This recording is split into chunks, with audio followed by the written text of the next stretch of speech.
అడిగిన దాసోహం స్వామి, ఒక చిన్న సందేహం స్వామి.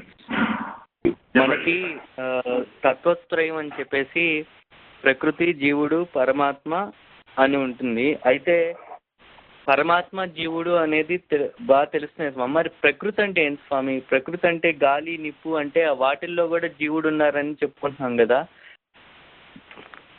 వాటిల్లో జీవుడు కాదు, అది ప్రకృతి. తత్వాలు మూడు: ప్రకృతి, జీవాత్మ, పరమాత్మ. ఈ ప్రకృతినే మనం పాంచభౌతికం అంటామే. ఈ ప్రపంచమంతా ప్రకృతి. ప్రపంచంలో ఉండి వాటిని అనుకునేటువంటి వారం జీవుడు. ఆ ప్రకృతిని, జీవుణ్ణి తన అధీనం చేసుకొని వాటికి ఎప్పుడెప్పుడు ఏదేం కావాలో వాటిని అందించి వాటిని చక్కగా పూజించేటువంటి వాడు పరమాత్మ. ప్రకృతికి, జీవుడికి అధిపతి పరమాత్మ. పరమాత్మకు శేషభూతములు జీవాత్మ, ప్రకృతి. మీకు ప్రకృతి యొక్క పరిజ్ఞానం కావాలంటే మన సంప్రదాయ రహస్యాలలో ఓ గ్రంథం ఉంది, తత్వత్రయము అని.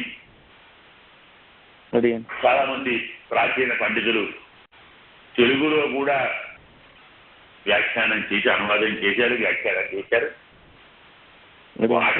అలాంటి వాటిని మీరు సేవించాలి. మన ధర్మం తెలియాలంటే, విశిష్టాద్వైత సిద్ధాంతం తెలియాలంటే, పరమాత్మ తత్వం అర్థం కావాలంటే మనకు కొన్ని గ్రంథాలు ఉన్నాయి. అష్టాదశ రహస్యములు అని చెప్తాం, వినుంటారు మీరు. పిల్లలోకాచార్యులు అనేటువంటి మహానుభావులు అందించారు. అందులో రహస్యత్రయం ఒకటి, తత్వత్రయం అంటాం, ఇది ఒకటి. అంటే మూక్షు పడి చెప్పుకొస్తాం. అష్టాక్షరి, ద్వయమంత్రం, చరమమంత్రం తెలియాలి. అలాగే తత్వత్రయము తెలియాలి. అందులో ప్రకృతి గురించి చాలా విపులంగా చెప్తాడు. ప్రకృతి ఎలాంటిది అంటే అది భోగ్యం, జీవుడు భోక్త.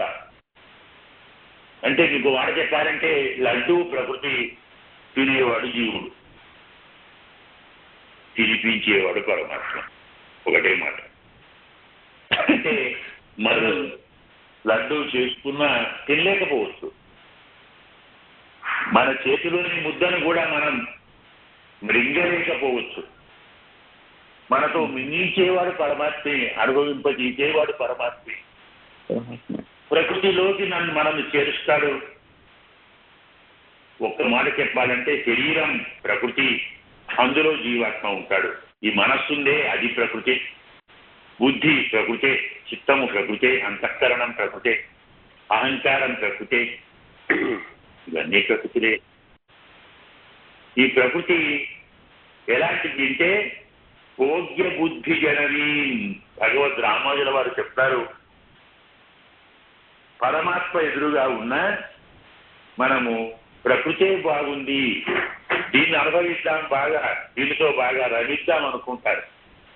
లడ్డూ తినాలి, జిలేబీ తినాలి, ఏదో భక్ష్యం తినాలి, మైసూరు పాలు తినాలి, ఏదో భోజనం చేయాలి అంటామే. కానీ ఇవన్నీ మనకు అందించిన భగవంతుణ్ణి స్మరించాలనుకుంటామా? ప్రకృతి పరమాత్మను మరిపిస్తుంది, మనను మురిపిస్తుంది. ఒక ప్రియురాలిలాగా, ఒక వేశ్యలాగా, ఒక కాముకిలాగా, ఒక ప్రీతిపాత్రురాల్లాగా మనను మన యందు భోగ్య బుద్ధిని కలిగించి అనుభవించాలి. ప్రకృతే మనకు భోగ్యం, ఇంతకంటే భోగ్యం ఇంకోటి లేదు అనిపించి అన్ని మరిపించి, భగవంతుణ్ణి కూడా మరిపించి తననే ఆశ్రయించేటట్టు, అనుభవించేటట్టు చేసేటువంటి ఆకర్షణ గుణం, మోహన గుణం ప్రకృతికి ఉంది. ఒక మాట చెప్పాలంటే ప్రకృతి అంటే పరమాత్మ యొక్క యోగమాయ, మమమాయా దురత్యయ అంటాడు స్వామి గీతలో. పరమాత్మ మాయనే ప్రకృతి. మనం అందరం ఆ మాయకు బద్ధులము. ఎవరు పరమాత్మ దయకు పాత్రలో వారు ప్రకృతిని దాటుతారు, మాయను గెలుస్తారు, మోహాన్ని పొందారు, పరమాత్మను పొందుతారు. ఇది సంక్షేపంగా ప్రకృతి యొక్క పరిచయం. పరిచయం అవకాశం లభించినప్పుడు తత్వత్రయంలోని అంశాన్ని కూడా ఉదాహరిద్దాం. మరి ఈనాటి సమయం చాలా అయినట్టుంది. మళ్ళీ మీకు మీ కార్యక్రమాలు ఉంటాయి కదా. ఇది సంగ్రహ వివరణ. అస్మద్ గురుభ్యో నమః.